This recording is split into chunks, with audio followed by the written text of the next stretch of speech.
Hi hello नमस्कार, स्वागत है आप सभी का जीएसबीपी ऑफिशियल यूट्यूब चैनल पर। मैं हूं देवाशीष। आज के लेक्चर में हम सीखेंगे लंग्स कैपेसिटी के बारे में, टाइडल वॉल्यूम के बारे में। देन हम सीखने वाले हैं रेस्पिरेटरी डिसऑर्डर के बारे में। रेस्पिरेटरी सिस्टम में आपके कौन कौन से डिसऑर्डर, कौन कौन सी डिसीज आपको कॉज होती है। So let's start today's lecture. First, we are discuss about the lung volume and capacity. So, lung volume and capacity क्या होता है? जब भी आप ब्रीथ इनहेल करते हो और एक्सेल करते हो, इनहेल और एक्सेल, इंस्पायरेशन और एक्सपायरेशन, CO2 को छोड़ना और ऑक्सीजन को लेना, ऑक्सीजन को लेना और CO2 को छोड़ना, ये क्या आता है आपका ब्रीथिंग। ठीक है, ये आपका 1 मिनट में कितना होता है? अप्रोक्स आपका 12 होता है, 12 से 15 आपका अप्रोक्स हो सकता है नॉर्मल एडल्ट का, एक हेल्दी एडल्ट का। ठीक, अनहेल्दी की बात नहीं करेंगे। अनहेल्दी है, रेस्पिरेटरी प्रॉब्लम है तो इंक्रीज भी हो सकता है, 18, 24, 20, 25, 26 तक भी जा सकता है। पर यदि नॉर्मल है पर्सन तो उसका कितना होगा? 12 से 15 का रेंज में रहता है। रेट इसका है 12, 12 है। राइट, तो 1 मिनट में हम कितनी बार ब्रीथ लेते हैं? 12 बार। राइट, 1 मिनट में कितना हम मान के चलते हैं? हम यहाँ पर 12 बार हम ब्रीथ ले रहे हैं। और जब भी हम एक बार ब्रीथ ले रहे हैं, जब भी हम एक बार ब्रीथ ले रहे हैं, एक बार मैंने इनटेक लिया, एक बार मैंने ऑक्सीजन इनहेल की, तो ऑक्सीजन कितनी जाती बेटा? एक बार में 500 ml। कितनी? 500 ml। 500 ml हम इसको मिलीलीटर ml में कैलकुलेट करेंगे। 500 ml मैंने इनहेल ले लिया नॉर्मल एडल्ट ने। राइट, 500 ml मैंने ले लिया कितना? एक बार में। ऐसे करके मैं कितनी बार ले रहा हूँ? 12 बार। हो सकता है कोई पर्सन 12 से ज्यादा ले रहा हो, कोई 15-16 ले रहा हो, कोई 18 ले रहा हो ना, एज पर कंडीशन। तो उसको हम कैसे डिवाइड करेंगे, कैसे करके हम इसका वॉल्यूम निकाल लेंगे कि भाई 1 मिनट में वो कितना अमाउंट ब्रीथ का इनटेक कर रहा है। जस्ट सपोज दैट, जिसको हम क्या बोलते हैं? Tidal volume. The volume of one breath called tidal volume. One breath में क्या आ जाता है? इनहेल और एक्सेल दोनों आ जाता है, इनहेल और एक्सेल। इसको हम क्या बोलते हैं? Tidal volume. इसको हम किससे रिप्रेजेंट करते हैं? टाइडल वॉल्यूम को VT ना, टाइडल वॉल्यूम, पर उसको हम उल्टा रिप्रेजेंट करते हैं V.T। तो किससे रिप्रेजेंट करते हैं हम? VT, tidal volume. फिर आता है आपका मिनट वेंटिलेशन। मिनट वेंटिलेशन को हम किससे करते हैं? MV से रिप्रेजेंट।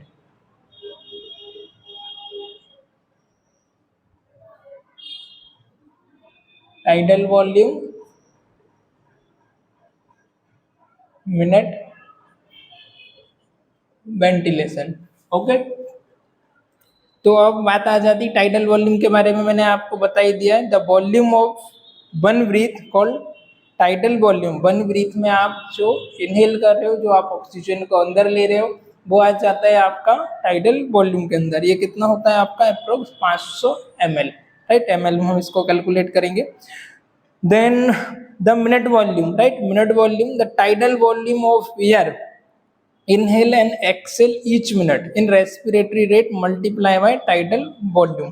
अब आपका मिनट वॉल्यूम क्या होता है? आप ईच मिनट में, 1 मिनट के अंदर आप कितना एयर का एक्सेल और इनहेल कर रहे हो। राइट, कितनी टाइम आपने एक्सेल और इनहेल किया। जैसे हमने लिया यहाँ पर एग्जांपल के लिए 12, तो MB आपका मिनट वॉल्यूम कितना हो गया? MB बराबर, इसका फॉर्मूला समझ लेते हैं। MB बराबर 12 ब्रीथ पर मिनट। राइट, ये क्या हो गया आपका? MB आ गया। इसके बाद हम देखेंगे 12 ब्रीथ पर मिनट मल्टीप्लाई बाय कितना लिया हमने? नॉर्मल हमारा टाइडल वॉल्यूम है 500 ml। ठीक है, तो हमने इसको किससे कर दिया? 500। तो 12 पंजे 60, कितना? ये किधर कितना निकल के आ गया आपका? 600 लीटर, सॉरी 6 लीटर पर मिनट। राइट, 12 पंजे 60। ठीक है, तो कितना आ गया आपका यहाँ पर? 6 लीटर पर मिनट। ठीक है, हम इसको लीटर में लिख लेते हैं, 6 लीटर पर मिनट।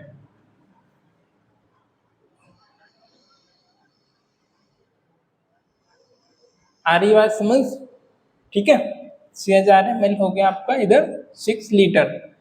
तो इस तरीके से हम इसको कैलकुलेट कर सकते हैं। एक बार और रिपीट कर देता हूँ, थोड़ा सा कंफ्यूजन होना नहीं चाहिए। देखो एमबी क्या हो गया आपका, मिनट वॉल्यूम। 1 मिनट में आप कितना ब्रीथ ले रहे हो सकता है आपका यहाँ 12 से ज्यादा भी हो, जरूरी नहीं है आपका 12 हो, 10 भी हो सकता है, आपका 15 भी हो सकता है। हम अभी सपोज करते हैं समझने के लिए हमारा 12 आया एमबी मिनट वॉल्यूम, इसको मैंने मल्टीप्लाई कर दिया आपके टाइडल वॉल्यूम से 500 से। आप कितना इनटेक करते हो एक ब्रीथ में, 500, राइट। तो 500 से हमने इसको मल्टीप्लाई किया तो 12 पंचे हो गए यहाँ पर 60, यहाँ आ गया आपका 6000 ml, मीन्स आपका 6 लीटर, राइट, 6 लीटर। तो आप 1 मिनट में कितना ऑक्सीजन इनहेल कर रहे हो, 6 लीटर। ये हो गया आपका नॉर्मल एडल्ट की कंडीशन में, जब आपको कोई डिजीज नहीं रहती है तब की बात यहाँ पर हो रही है। यदि आपको इनकेस कोई रेस्पिरेटरी ट्रैक का डिसीज है, या इनकेस आपको कोई अदर डिसीज है, आपने कोई एक्सरसाइज किया है, आप कोई जीने से या सीढ़ी से चढ़कर 3-4 मंजिल पर पहुंचे हो, तो ऑब्वियसली बात है आप ये ट्रैकिंग कर रहे हो, तो रेस्पिरेटरी में रेट में भी डिफरेंस ये देखने को आपको मिल जाता है, राइट। तो अभी हम देख लेते हैं ये लोअर देन। अभी हम इसको एक जो ग्राफ होता है जिसको हम रिप्रेजेंट करते हैं, इसके ऊपर इस तरीके का आपका इनहेल का और एक्सेल का एक ग्राफ रहता है। वेंटिलेटर देखा होगा, इसमें उसके ऊपर ऐसा ऐसा जिगजैग चलता रहता है, ठीक है। एमबी वगैरह, टाइडल वॉल्यूम वगैरह ना, इंस्पायरेटरी रेट, पीप मीप उधर सब लिखा रहता है। टाइडल वॉल्यूम जो आईसीयू में कर रहे होंगे वो उन्होंने देखा होगा, एमवी मिनट वॉल्यूम, और क्या क्या रहता है उस पर, पीप रहता है ना, आई पीप, ई पीप, ये सारी चीज़ें उसके ऊपर रहती है ना। कभी ना कभी वेंटिलेटर देखा होगा हॉस्पिटल में, जॉब भी नहीं करते हो तो कोई एडमिट रहता है, कभी ना कभी आपने देखा होगा। तो इस तरीके से उस पर यूं यूं यूं यूं चलता रहता है, जैसे ईसीजी में ग्राफ आता है ऐसे इसका भी आपका चलता है। तो इसको हम जो रिप्रेजेंट करते हैं उसको हम क्या बोलते हैं, स्पायरोग्राम। क्या बोलते हैं, spirogram. The apparatus mainly used to measure the volume of exchange during breathing and respiratory rate, spirometer और रेस्पायरोमीटर। अब एक आता है आपका स्पायरोमीटर और रेस्पायरोमीटर। इसको हम क्या करते हैं, जब भी आप ब्रीथ करते हो तो मेजर करता है आप कितने अमाउंट में ब्रीथ को ले रहे हो, कितना इनटेक कर रहे हो, कितना एक्सेल कर रहे हो, जिसको हम क्या बोलते हैं, स्पायरोमीटर और रेस्पायरोमीटर। स्पायरोमीटर देखा होगा, 3 बॉल आती है, हम पेशेंट को एक्सरसाइज करने के लिए भी देते हैं, आपकी ग्रीन, रेड और एक और वाइट या कौन सी रहती है, 3 बॉल आती है। यदि तीनों बॉल उसकी पूरी तरीके से, जब वो सांस ले रहा है तो पूरी तरीके से वो यदि उठ रही है, तीनों बॉल ऊपर तक आ रही है लास्ट स्टेज तक उसका, तो हम मानते हैं पेशेंट पूरा लंग्स इसका 100% वर्किंग में है, पूरा ये हेल्दी है, फिट फाट है। और यदि 3 बॉल नहीं आ रही, 1 या 2 बॉल आ रही है, तो उसको और प्रैक्टिस करने की जरूरत है। और 3 बॉल तो थोड़ा सा डिफिकल्ट हो जाता है ना, तो मतलब 2 बॉल तक भी यदि उठ रही है तो पेशेंट फिर भी नॉर्मल रेंज पर है, और 3 उठ रही तो एकदम हेल्दी, एथलेटिक्स वगैरह है, एक्सरसाइज वगैरह कर रहे हैं प्रॉपर हेल्दी, तो तीनों बॉल ऊपर तक उठती है, तीनों बॉल बढ़िया बाकायदा आपको ऊपर आती है। जैसे 3 कलर का पेन है, तीनों बॉल उसमें बिल्कुल ऊपर आती है जब भी आप इनहेल करते हो, इंस्पायर करते हो। तो पेशेंट को हम एक्सरसाइज के बारे में सिखाते हैं, राइट। इससे हम क्या करते हैं, मेजर करते हैं आपका कि वो कितने वॉल्यूम में रह रहा है। इसी तरह आपका स्पायरोमीटर और रेस्पायरोमीटर भी होता है। अब आता है the record is called spirogram. Inhale is recorded an is an upward deflection and exhale is recorded as downward deflection। अब एक आपका रिकॉर्ड होता है, एक इस तरीके का, यहाँ पर हम एक ग्राम ले लेते हैं। थोड़ा टाइम कम है आज हमारे पास, कोशिश करते हैं थोड़ा जल्दी जल्दी कोशिश करूँ सीखने का भी, राइट। तो ओके बेटा, देखो कुछ इसके अंदर चलती है, कुछ इधर ऊपर जा रही है, ज़्यादा नीचे ले लिया शायद हमने इसको, फिर इसके अंदर चलने लगी, फिर इधर ऊपर गई ना। तो इस तरीके से जाती रहती है आपकी ब्रीथ, तब ये नीचे आती है, तब क्या होता है यहाँ पर, ओके ठीक है। जस्ट समझने के लिए अभी इतना जानो।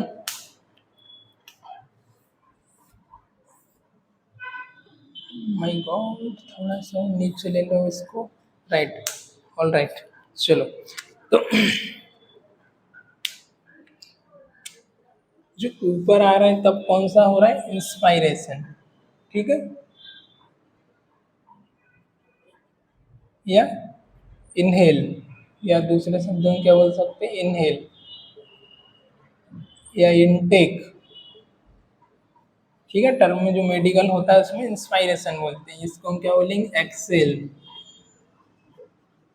एक्सेल या एक्सपायरेशन, क्या बोलेंगे, एक्सपायरेशन या आउट करना, राइट। तो जब हम इनटेक कर रहे हैं तो क्या हो रहा है, हमने 5 ml इनटेक किया तो ये ग्राफ होता है जो इसका, ये ऊपर की तरफ जाता है।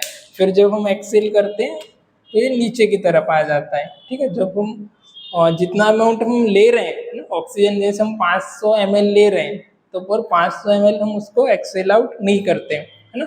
और जो 500 हम पूरा पूरा ले रहे हैं वो भी जो एल्वियोलाई होती है, टर्मिनल जो एंड प्रोडक्ट होता है, ऑर्गन्स होता है, वहां तक नहीं पहुंच पाती है ना, वहां तक पूरी नहीं जा पाती। 350 के आसपास तुम्हारी ये ट्रेकिया हो गया, एल्वियोलाई हो गया, इधर ही रह जाती साली, पूरी वहां तक हमारी, सॉरी, एल्वियोलाई तक जाता ही नहीं ऑक्सीजन। उसके पहले जो हमारा रेस्पिरेटरी का ट्रैक है, फूड रेस्पिरेटरी का ट्रैक है, माइंड पाइप है, इधर ही रह जाता है नेजोफेरिंक्स, ओरोफेरिंक्स में। तो हाँ, तो हम जितना इसको क्या कर रहे हैं, ऊपर जो जा रहा है जो इनटेक करते हैं, नीचे आ रहा है इसको हम एक्सेल कर रहे हैं, मतलब कार्बन डाइऑक्साइड को छोड़ रहे हैं, तब ग्राफ नीचे आता है और तब हमारा न्यूट्रल है। तो आपका ये जो लाइन है इसके अंदर ये चलता रहता है जब आप न्यूट्रल की, रिलैक्स की पोजीशन में रहते हो तब, राइट। तो ज़्यादा तो इसके बारे में बाकी कुछ बताने की ज़रूरत नहीं है। तो अभी हम देख लेते हैं अभी इसमें क्या क्या चीज़ें इंक्लूड होती है, टोटली रेस्पिरेशन कैसा होता है।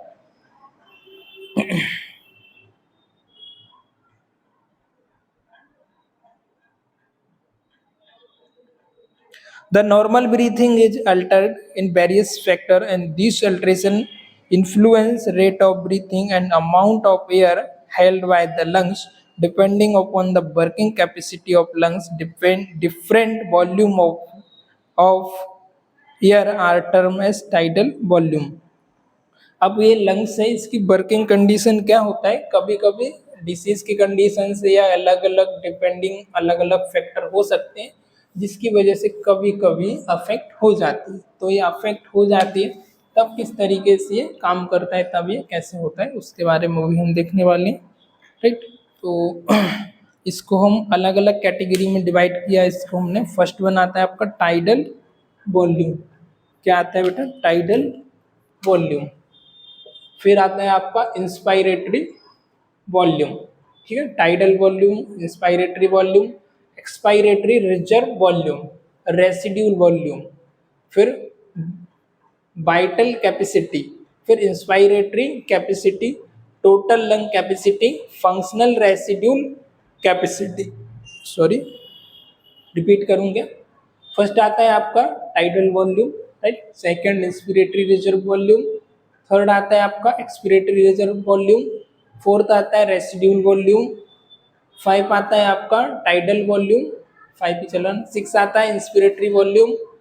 सेवंथ आता है टोटल वॉल्यूम और एट आता है फंक्शनल रेसिड्यूल कैपेसिटी। एक एक करके इनके बारे में समझते हैं क्या ये होता है, थोड़ा थोड़ा समझ लेते हैं। Okay, total volume of air milliliter which received by the lungs during the normal course of breathing। जब आपका नॉर्मल ब्रीथिंग चल रहा है तब आपका जो लंग्स ऑक्सीजन का इनहेल, एयर का इनहेल जो होता है, ऑक्सीजन का, ऑक्सीजन ही नहीं बोल सकते, एयर बोल सकते हैं। तो जो इनहेल होता है उसमें नाइट्रस भी होता है क्योंकि, तो जो इनहेल करता है ना, एक ब्रीथ में जो इनहेल करता है अबाउट आपका 500 ml air in the person breathing जब रेस्ट के टाइम रहता है। Out of this 500 ml 350 ml reaches into the alveoli while the rest remain in the respiratory passes like bronchioles, bronchi, etc. The air which never reach the air sac is called the dead space volume.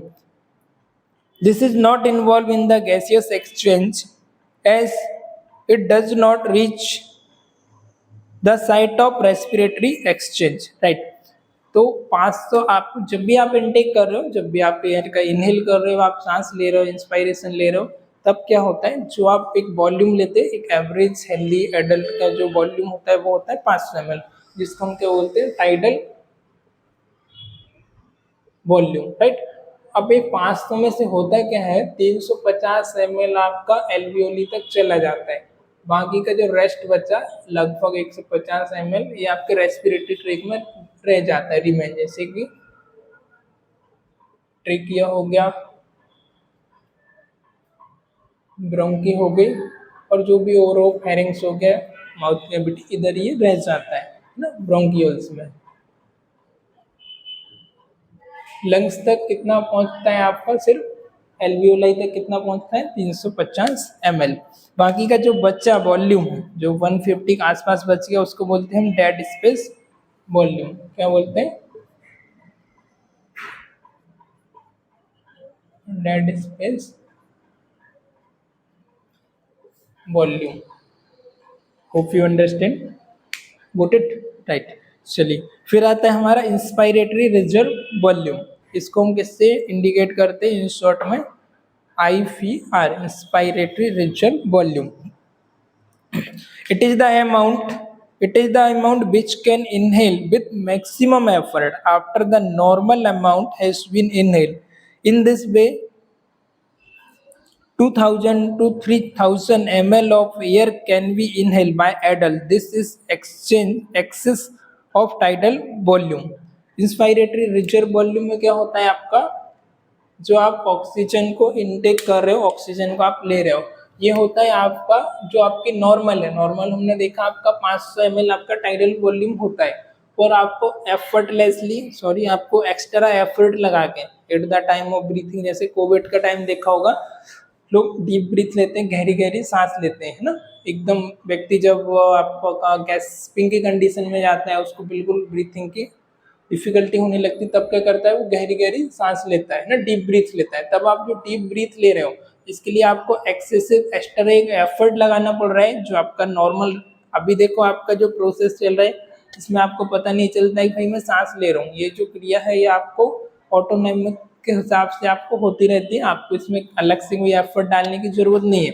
पर in case यदि आपको respiratory का कोई disease है, कोई disorder है, तो आपको अलग से एफर्ट डालने की जरूरत होती है। तब आपको लगता है कि मुझे इसके लिए एफर्ट डालना पड़ रहा है, तब आप जो इनटेक करते हो वो आपका 2000 से 3000 ml होता है। ये एक्सेस होता है आपके, ज़्यादा होता है आपके टाइडल वॉल्यूम से, 2000 टू 3000 ml, राइट। इसको क्या बोला गया, इंस्पिरेटरी रिजर्व वॉल्यूम।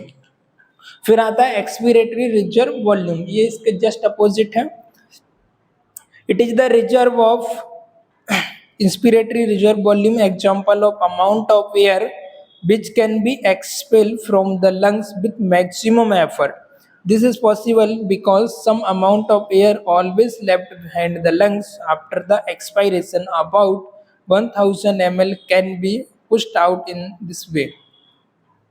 अब क्या हो रहा है, अब भी एक्सपायरेटरी रिजर्व वॉल्यूम में क्या होता है, आप जो कार्बन डाइऑक्साइड को बाहर छोड़ रहे हो, एयर को आप बाहर छोड़ रहे हो, तो इसमें जो नॉर्मल रेंज है उससे ज़्यादा आपको एयर को बाहर निकालना पड़ रहा है, और उसमें आपको एफर्ट ज़्यादा डालना पड़ रहा है। एफर्ट भी आपको नॉर्मल से ज़्यादा डालना पड़ रहा है। अब ये पॉसिबल कैसे हो पा रहा है, क्योंकि हमेशा लंग्स में जब भी आप कार्बन डाइऑक्साइड को छोड़ते हो, बाहर एक्सेल करते हो, तो कुछ रिजर्व वॉल्यूम रह जाती है ना, जो रह जाती है उसको आप एफर्ट लगा के वापस से और प्रोपेल कर रहे हो, भाई तेरे को भी बाहर निकलना है, बाहर निकल, बाहर निकल ना, आप एफर्ट लगा रहे हो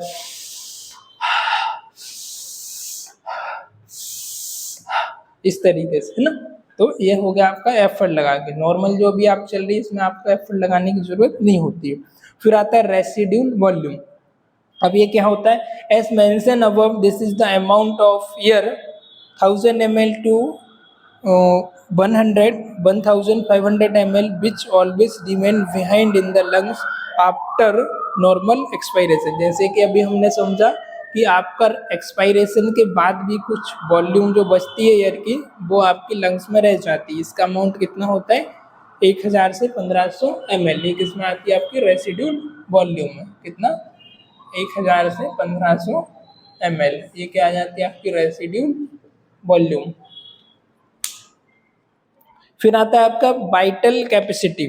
vital capacity is the sum of total of the air can be taken and exhale out of the lungs with the maximum effort. It can be calculated total lung capacity but does not include the volume of residual air.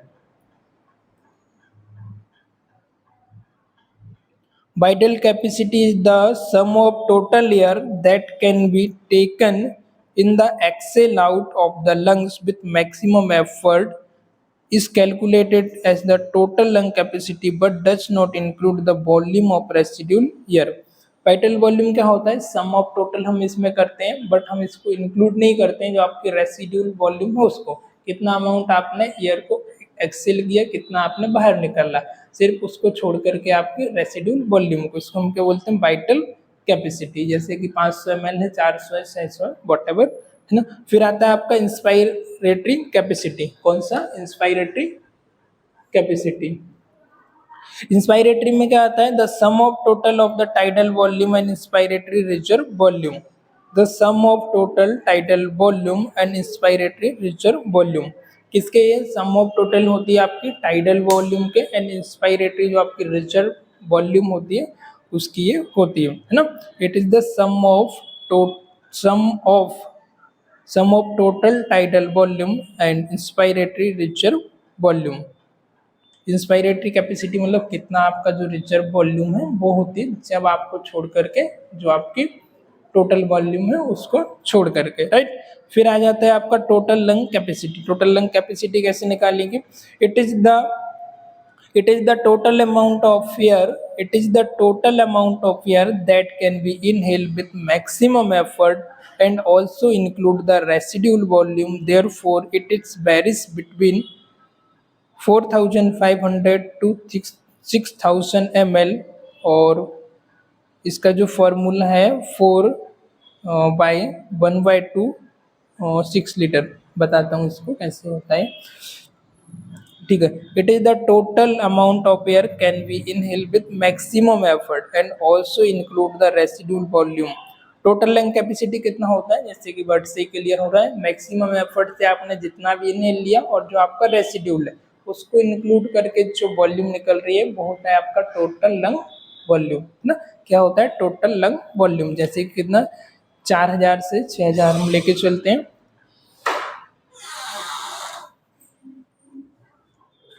कितना होता है 4000 से 6000 तक का, ठीक है। तो इसको किस तरीके से आप मल्टीप्लाई करोगे, जैसे कि 4 आपके लीटर में आ गया, इसको आप कर दोगे, यह आ जाएगा आपका 6 लीटर। इस तरीके से आपका टोटल जो आ जाता है लंग्स का कैपेसिटी वो आता है आपका 6 लीटर। फिर आता है नेक्स्ट आपका functional residual capacity. It is the amount of calculated by adding expiratory reserve volume and residual volume. ये क्या होता है आपका, it is the amount of calculated by adding expiratory reserve volume and residual volume. जो आपकी expiratory reserve volume होती है और उसके बाद जो बची हुई ऑक्सीजन होती है जो ऑलरेडी रिजर्व रहती है उसको हम क्या बोलते हैं यहाँ पर, फंक्शनल रेसिड्यूल कैपेसिटी ना। जितना भी जो अमाउंट रहता है वो पूरा इंक्लूड करके आ जाता है आपका फंक्शनल रेसिड्यूल वॉल्यूम में, राइट। तो आज के लेक्चर में हमने सीखा टाइडल वॉल्यूम के बारे में, लंग्स का आपका कैपेसिटी और वॉल्यूम कितना, इनहेल क्या होता है, 1 ब्रीथ में आप कितना इनहेल करते हो, और टोटल 1 मिनट में आपका जब 12 ब्रीथ या 12 के बाद आपका 12-15 जितना भी रहता है उतने में आप कैसे इनटेक करते हो उसका हमने फॉर्मूले के बारे में समझा, और टाइडल वॉल्यूम के बारे में देखा, इंस्पिरेटरी रिजर्व वॉल्यूम के बारे में देखा एक्सपायरेटरी में, और रेसिड्यूल के बारे में, वाइटल कैपेसिटी, इंस्पायरेटरी कैपेसिटी और लंग्स कैपेसिटी, और finally functional residual lungs capacity. I hope आज का लेक्चर आपको पसंद आया होगा। आज के लेक्चर में इतने ही, मिलते हैं किसी और लेक्चर में, तब तक के लिए बाय बाय।